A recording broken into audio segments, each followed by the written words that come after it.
Hi, Steve Stahlberg here with monthly painting video number 55, made in Kuala Lumpur, June 2018. I numbered it 55A because now it seems I'll be doing the original 55 as 55B. It got out of hand again on the planning stage and grew in scope a bit too much. As they say in the game industry, I'm often the victim of feature creep when designers keep adding features after it's supposed to be locked down. So, being out of time, I decided to do a quicker one this month. This is supposed to be a cutified character based on a reference photo of actress Joanna Frank,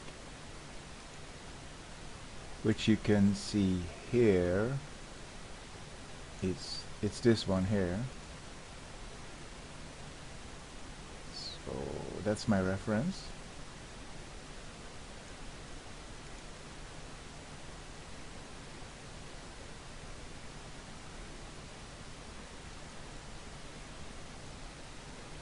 So I've started sketching here, and I use a white background this time due to the minimal pre-planning, and also I'm actually not sure what color the background will be yet.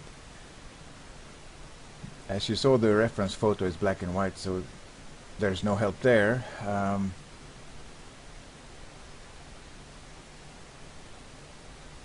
So partly also for this reason I stay with gray tones in the beginning when I start the actual painting, which you will see in just a few seconds. Yeah, right here.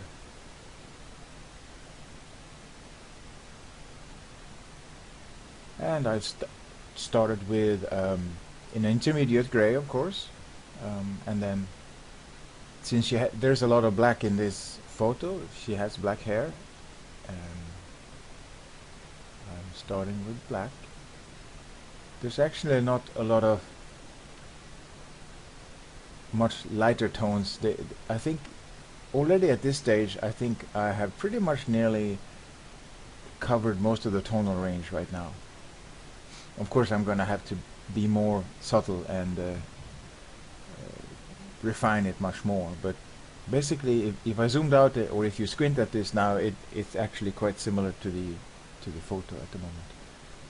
But I need to add color, so I'm selecting the area, the most important area, which is her skin and her clothing. I'll do the clothing last because that's not as important, but doing some tweaks first to her face.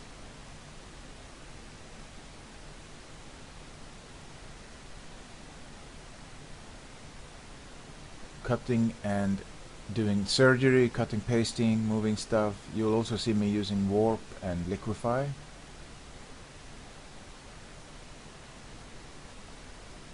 And I have added the like the major skin color, sort of an orange peach. But as you see, it's still just a flat single color without any variations, and right now I'm actually even still adding black in different tones, gray tones of black, opaque. That I whitened the eyes a little bit here. I'm starting to add white to model the skin a bit more.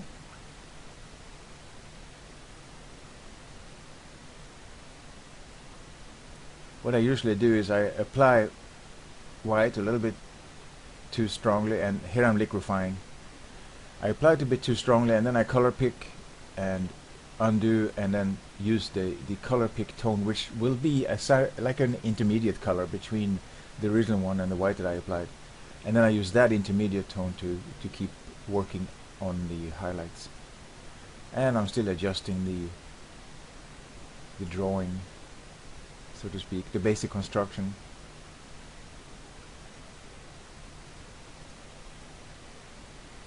And I made the skin more reddish here, and now I'm starting on the eyes. Yeah, I thought the skin was a bit too yellow before, and maybe right now it's a bit too red also, like a little bit of a suntan going on there, but that can easily be changed later. and putting the highlight on a separate layer, because I'm gonna have slightly different highlights on the two eyes. But I'm gonna copy this first eye over to the other eye, like that. It's just a way to save time. And they do have to be exactly the same size. So that's just a quick way to make sure that they are. And as you see, I start with the iris, the pupil in the iris, and then work outwards from there.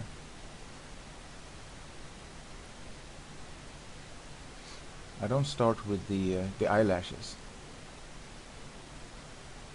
I don't know, I find it easier.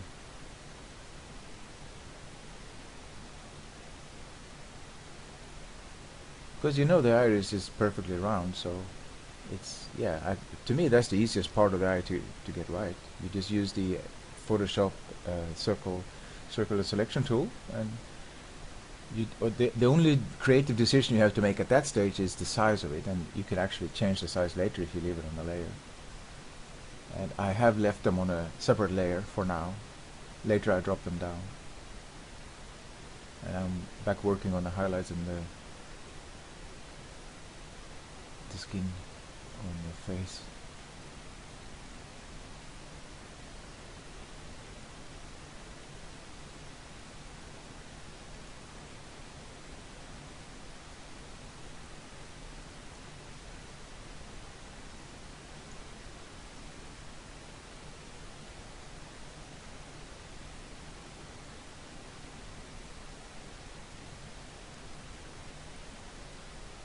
The lighter parts of the skin already actually look cooler by comparison to the darker parts, simply because I mixed white in it. That white has that effect.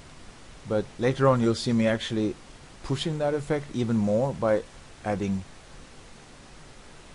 grayish white into the mix by using color mode mix on the brush. You'll see, and also strengthening the effect. Here I'm starting with the lipstick and the rouge, and also a little bit of more warmer blood color on the nose and the eyelids, and then I go into the shadow parts. You see the shadow on the neck right now is kind of greenish looking. That's because there's only black added into it on top of it, the peach color. Now that has to have red and added into it, and I'm about to do that now, similar to what I did on the cheek there and the forehead. But right now I'm working on the face, the nose. Here comes the red on the neck, and you can see how much more alive it looks when you do that.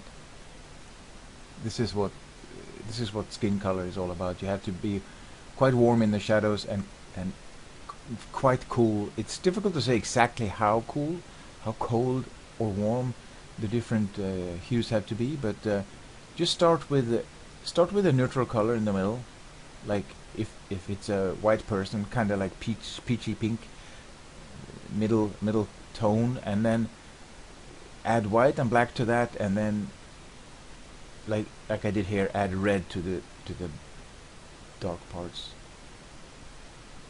And you'll see soon what I mean. Yeah. Shifting the whole image a little bit. She was a little bit too suntan. She's looking less suntan now. Maybe still a bit too hot, like reddish hot all over the image, but it's better to go a little bit too hot, my taste anyway, than too cold. Of course it depends on the lighting also. It depends on the lighting.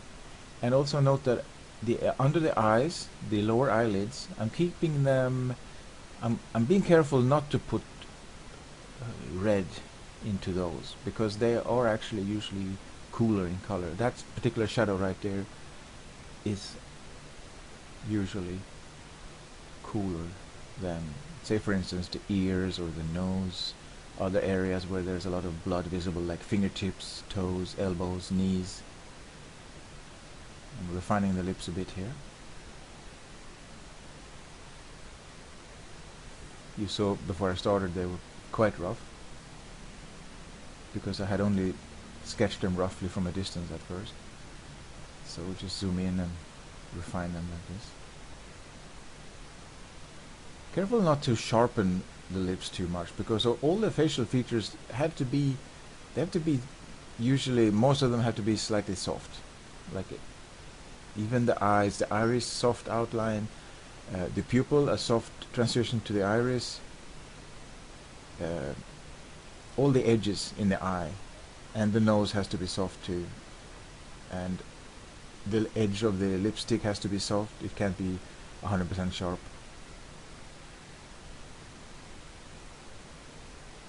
I'm playing with the fade feature here. I find it easier to control adjustments when I do it that way.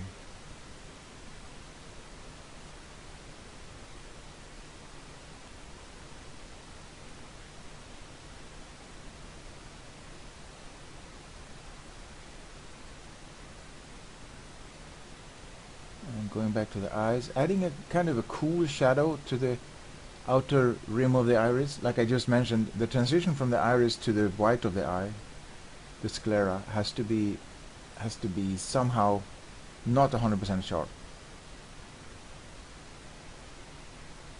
and that transition is usually cool, so that's why I use that bluish color there.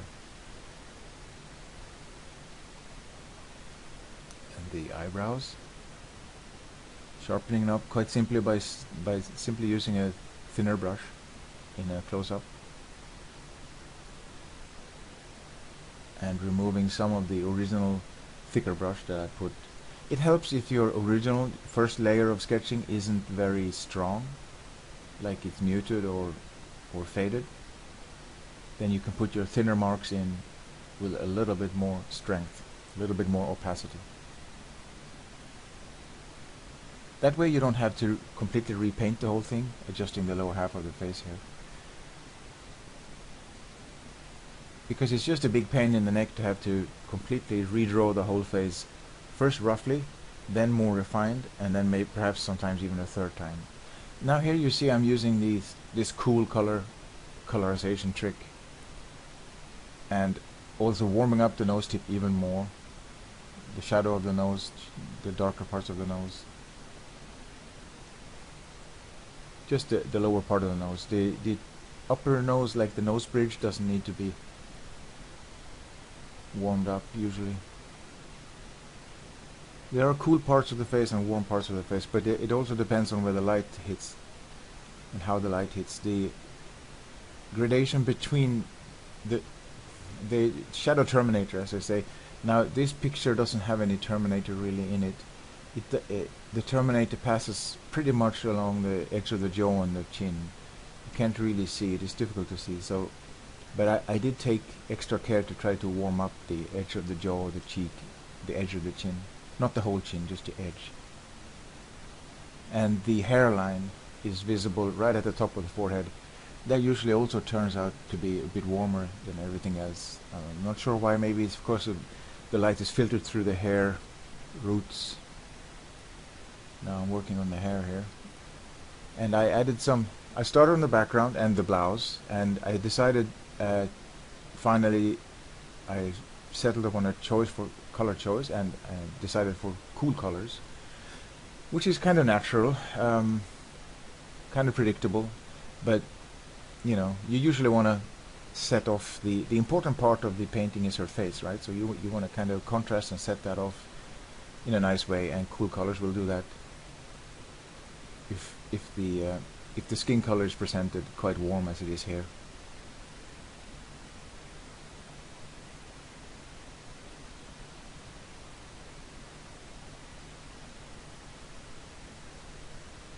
Yeah, I'm trying to make the background look a little bit out of focus, like a bokeh effect, B-O-K-E-H. It's not perfectly believable and realistic because it's darkened. So bokeh doesn't go dark like this. But I just, after I started doing that effect, I felt that I wanted the background to be darker, and I just tried it out, and it kind of seems like it works. here it is, the finished one, and the changes I made from just before now was I raised this part up a little bit, moved her whole head a little bit to the left here to make it less symmetric, and I think that's it. There's some shape shifting there right at the end. Yeah, I think I went through everything. I applied a little bit of sharpening as well, as you can probably see. Yeah. Hope you like it. Let me know if you have any feedback or questions. Thanks for your support, and see you next month. Thank you. Bye.